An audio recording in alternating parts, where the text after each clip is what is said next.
Hello, it is 10 a.m. here in London, midday in Damascus. I'm Monita Rajpal at Westminster Abbey. And I'm Zain Verjee. You're watching World One live from London. Also ahead, under siege, Libyan government forces hammer the battle-scarred city of Misrata. The UN Secretary General has praised NATO's actions in Libya, saying they've saved many lives. Ban Ki-moon will be sending a special envoy to the city of Benghazi on Friday.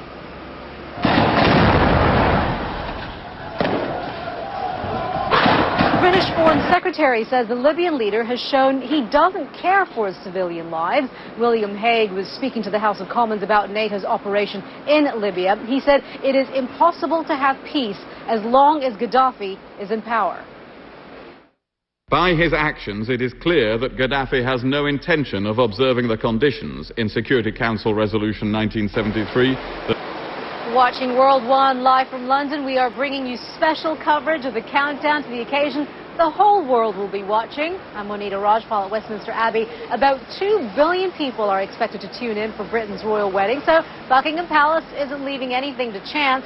Just a couple of hours ago, the Army, Navy and Air Force completed a rehearsal for Friday's parade. Servicemen and women were in full uniform. The only thing missing was the band, and that's because the walkthrough started before dawn when most Londoners are asleep. But a full music rehearsal will take place here at Westminster Abbey later today, so we'll take a listen for that. Now, after all the pomp and pageantry of the big day, the young couple and their friends plan to get down and boogie at Buckingham Palace. That means the best man and party planner in chief, Prince Harry, is one busy chap. Our royal wedding correspondent Katie Nichol says the younger royal is planning to rock the house, and it says here Buck House, that is.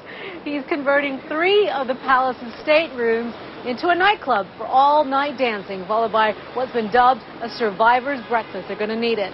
Now, on Tuesday, Prince Harry made his final public appearance ahead of the royal wedding. Of course, as best man, he's also busy coming up with a toast for the reception. No pressure there. Now, millions of TV viewers on Friday will be waiting to see one thing above all: Kate Middleton's wedding gown. Her fashion sense is already widely publicized, but how influential will her wedding style be? I'm joined here at Westminster Abbey by Katie's former stylist, Nikki Penny. Nikki, that dress is going to just, I guess, set off ripples of just gasps and perhaps accolades across the world. I am so excited. I have goosebumps, not from the cold weather today, but from the excitement. I mean, everyone is just waiting to see what is she going to wear and who is it high in the glamour state. That's interesting. All right, well, I'm a huge fan of Victoria Beckham's design, so we'll see what she comes up with. All right, thank you, Nikki. Thank you very much for being here. Zain. Thanks a lot, Monita. Well, Kate Middleton's dress is going to follow a long train of influential wedding dresses. Jackie Bouvier wore this dramatic Battenberg. Widespread flooding and severe weather continue to grip large parts of the United States. Meteorologist Jennifer Delgado is at the World Weather Center with details on that. Jen. Hi. Actually, weather completely different than what you're seeing over there right now in London. Across parts of the U.S., we are expecting another day of severe weather. In fact, Well, pro-government forces have launched a surprise attack on the city of Misrata in Libya. Shells detonated near a refugee camp in the port area where thousands of migrants were waiting for ships to carry them to safety. CNN's Fred Pleitgen is in Libya and sent us this update.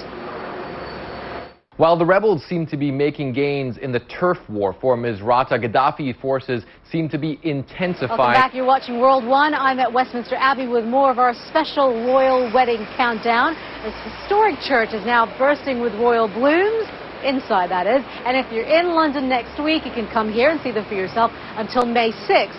Well, CNN's Max Foster got a sneak peek and found this will be a very green wedding in more ways than one.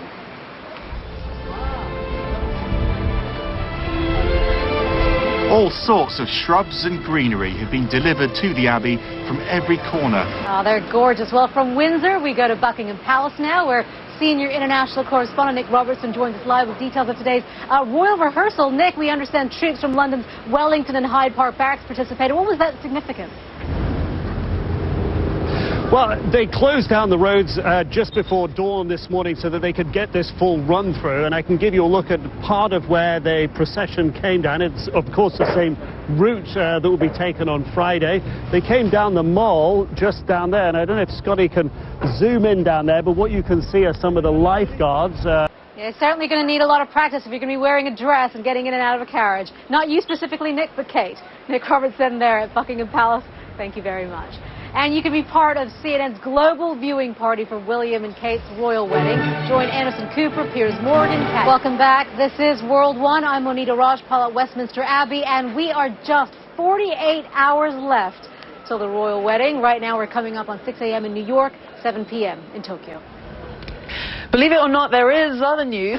You're watching World One live from London. I'm Zain Verjee. And I'm Monita Rajpal. Thanks for joining us. We'll see you again tomorrow. The news continues here on CNN.